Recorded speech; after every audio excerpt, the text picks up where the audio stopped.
So hi guys, welcome back to my YouTube videos. तो इस video में दोस्तों डिस्कस करने वाले हैं यहाँ पर कुछ इंपॉर्टेंट कंपनीज को और उनसे रिलेटेड कुछ इंपॉर्टेंट अपडेट्स हैं जिसकी बात करेंगे इस वीडियो में।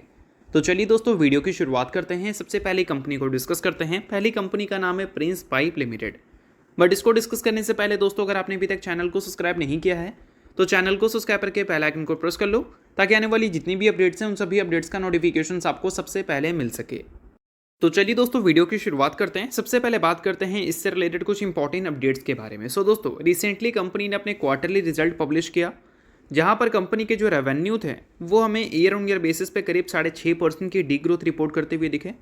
और क्यू ऑन क्यू बेसिस पे भी रेवेन्यू को अगर हम देखें तो काफ़ी अच्छी खासी गिरावट हमें देखने को मिल रही थी। और यही सेम चीज़ हमें कंपनी के ऑपरेटिंग प्रॉफिट मार्जिन में भी देखने को मिला। क्यू ऑन क्यू बेसिस पे मार्जिन में काफ़ी अच्छा ड्रॉप दिखा और ईयर ऑन ईयर बेसिस पे तो बहुत ही भयंकर ड्रॉप देखने को मिला। पिछले साल कंपनी का ओपीएम था 12% का और इस बार वो गिरकर 1% पे आ चुका है। और अगर कंपनी के नेट प्रॉफिट की बात करें तो पिछले साल कंपनी ने 38 करोड़ का प्रॉफिट किया था Q3 में, और पिछले क्वार्टर में 15 करोड़ का प्रॉफिट किया था। और Q3 की बात करें तो कंपनी ने 20 करोड़ का लॉस रिपोर्ट किया। अब सबसे इंपॉर्टेंट चीज़ ये है कि 20 करोड़ का लॉस अगर रिपोर्ट हुआ है तो इसके पीछे का सबसे बड़ा रीज़न क्या है। अगर रीज़न हमें पता होगा तभी तो हमें समझ आएगा कि ये लॉस क्या आने वाले कल में भी रिपीट हो सकता है। तो इन सारी चीज़ों को लेकर मैनेजमेंट का क्या कमेंट्री है, तो चलिए इसकी बात करते हैं। देखो दोस्तों, यहाँ पर कुछ इंपॉर्टेंट चीज़ें कंपनी ने हाईलाइट की हैं जिससे आपको ये समझ आ जाएगा कि Q3 के अर्निंग्स कंपनी के क्यों खराब हमें देखने को मिले। तो यहाँ पर मेंशन किया गया है कि इंडस्ट्री एंड कंपनी दोनों चैलेंजेस फेस करती हुई नजर आई है इस Q3 में, due to delay demand and slow infrastructure activity in the construction sector. Construction sector में इंफ्रास्ट्रक्चर जो एक्टिविटीज़ होती है वो पहले के मुकाबले हमें कम देखने को मिला और डिमांड हमें डिले होता हुआ देखने को मिला। और इस वजह से पूरी इंडस्ट्री की बात करें या फिर इस पर्टिकुलर कंपनी की बात करें, वो काफ़ी चैलेंजेस फेस करती हुई नज़र आई है। तो इस वजह से कंपनी के नंबर्स आपको वीक देखने को मिले रेवेन्यू के तौर पर। बट अगर हम बात करें मार्जिन्स के तौर पर तो उसके रीजंस भी यहाँ पर कंपनी ने हाईलाइट किया है। तो देखो दोस्तों, बताया है कंपनी ने कि अगर इन्वेंट्री लॉसेस की बात करें तो Q3 में कंपनी का इन्वेंट्री लॉसेस हमें 30 करोड़ का देखने को मिला। फर्स्ट 9 मंथ FY25 का, यानी कि FY25 का Q1, Q2 और Q3 में जो कंपनी के टोटल इन्वेंट्री लॉसेस थे वो थे 50 करोड़ का। और इन्वेंट्री लॉसेस कंपनी उम्मीद कर रही है Q4 FY25 में भी। इससे आपको ये भी समझ आ रहा होगा कि आने वाले क्वार्टर्स के अर्निंग्स भी खराब आ सकते हैं अकॉर्डिंग टू कंपनी स्टेटमेंट। अब इंपॉर्टेंट चीज़ ये है कि इन्वेंट्री लॉसेस जो कंपनी बार बार हाईलाइट कर रही है ये होता क्या है और इस वजह से कंपनी के अर्निंग्स में इफेक्ट कैसे पड़ती है वो मैं आपको समझा देता हूँ। तो देखो, कोई भी कंपनी मान लो ABC नाम की है या फिर प्रिंस पाइप ही एज्यूम कर लो, उनको किसी भी प्रोडक्ट को अगर मैन्युफैक्चरिंग करनी है तो उसके लिए उनको एक रॉ मटेरियल परचेस करना होगा। तो लेट सपोज वो रॉ मटेरियल का नाम है B, ठीक है, और उसका कॉस्ट है 20 रुपये, एज्यूम कर लो, ठीक है।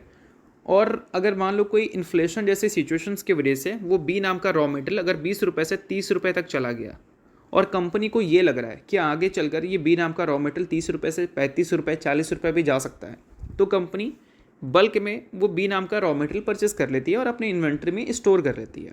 बट आगे चलकर अगर इन्फ्लेशन कूल डाउन हो जाता है, 30 रुपये से प्राइस वापस से 20 रुपये या फिर 25 रुपये पे आ जाता है, तो उस टाइम होते हैं इन्वेंट्री लॉसेस। क्यों? क्योंकि कंपनी कम प्राइस पे भी चाह कर भी अपने रॉ मटेरियल को परचेस नहीं कर सकते, क्योंकि ऑलरेडी कंपनी ने रॉ मटेरियल परचेस कर रखा है 30 रुपये के प्राइस पे।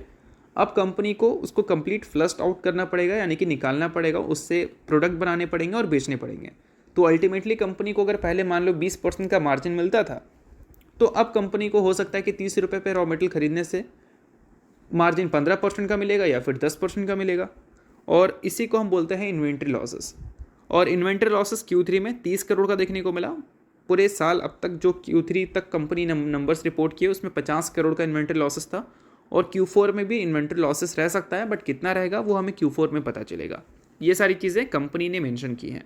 अब इसके अलावा और भी काफ़ी सारी चीज़ें हैं इस कंपनी से रिलेटेड डिस्कस करने को, बट वो हम किसी नेक्स्ट वीडियो में करेंगे क्योंकि वीडियो काफ़ी लंबा हो जाएगा और बाकी कंपनीज़ की भी बात करेंगे। तो अगर आपको उन सारी चीज़ों के भी अपडेट्स जानने हैं तो कमेंट आप कर देना। देखो दोस्तों, बात करते हैं अब अगली कंपनी के बारे में जिसका नाम है IEX, यानी कि इंडियन एनर्जी एक्सचेंज। फिलहाल दोस्तों IEX से रिलेटेड सबसे बड़ी अपडेट यह है कि फरवरी मंथ का उन्होंने अपने वॉल्यूम डेटा को पब्लिश कर दिया है, जिसके बाद स्टॉक में करीब 2.5% के आसपास की फॉल भी हमें देखने को मिली है। अब ट्रेड वॉल्यूम डेटा जो रिपोर्ट हुआ है वो पिछले साल के फरवरी मंथ से करीब हमें 9% बढ़कर देखने को मिल रही है। अब 9% बढ़कर देखने को मिलने के बाद भी अगर स्टॉक गिरा है तो इसके रीजंस ये है कि पिछले मंथ के अगर वॉल्यूम डेटा को चेकआउट करेंगे हम, तो वहाँ पर करीब 15 से लेकर 16% की ग्रोथ हमें देखने को मिली थी ईयर ऑन ईयर बेसिस पे। तो ग्रोथ में हमें डिप देखने को मिला है इस फरवरी मंथ में, अगर हम जनवरी के ग्रोथ से कंपैरिजन करें तो हो सकता है इस रीज़न की वजह से आईएक्स के शेयर हमें आज के दिन वीक परफॉर्म करते हुए देखने को मिले हैं। बट आईएक्स की सबसे अच्छी बात यहाँ पर यह है कि पहले कंपनी के नंबर्स जो आपको स्लो होते हुए देखने को मिले थे उसमें थोड़ी सी आपको जान अब देखने को मिली है। कंपनी के नंबर ऑन ट्रैक आते हुए देखने को मिले हैं और ग्रोथ भी कंपनी अब डिसेंट दिखाना शुरू कर चुकी है। तो चलिए अब डिस्कस करते हैं अगली कंपनी को, जिसका नाम है सीडीएसएल यानी कि central depository services India limited. अब सीडीएसएल की दोस्तों बात करें तो पिछले कुछ टाइम में स्टॉक और वैल्यूएशन दोनों में काफ़ी अच्छी खासी गिरावट हमें देखने को मिली है, और इसकी बात हमने पहले भी किया था कि कंपनी ने Q2 में जो अपने अर्निंग्स रिपोर्ट किया था काफ़ी धुआंधार, उस अर्निंग्स के बाद जो स्टॉक में तेज़ी आई थी उस चीज़ को मैंने देखकर ही बताया दिया था आपको कि कंपनी ने जो अर्निंग्स अपनी दिखा दी हैं उस बेसिस पे जितनी रिटर्न्स कंपनी ने दी है वो ऑलरेडी अर्निंग्स को प्राइस्ड इन कर चुकी है। अब इसका मतलब ये है कि अब यहाँ से स्टॉक अगर ऊपर जाता है तो अगले क्वार्टर कंपनी को बहुत अच्छे दिखाने होंगे। स्टॉक ऊपर तो ज़रूर गया बट कंपनी के अगर अर्निंग्स की बात करें तो उसमें ग्रोथ हमें देखने को नहीं मिली। कंपनी के नंबर्स हमें Q1Q बेसिस पे गिरते हुए दिख गए, चाहे हम रेवेन्यू के तौर पर बात करें, प्रॉफिट के तौर पर बात करें या फिर कंपनी के ऑपरेटिंग प्रॉफिट मार्जिन के तौर पर बात करें।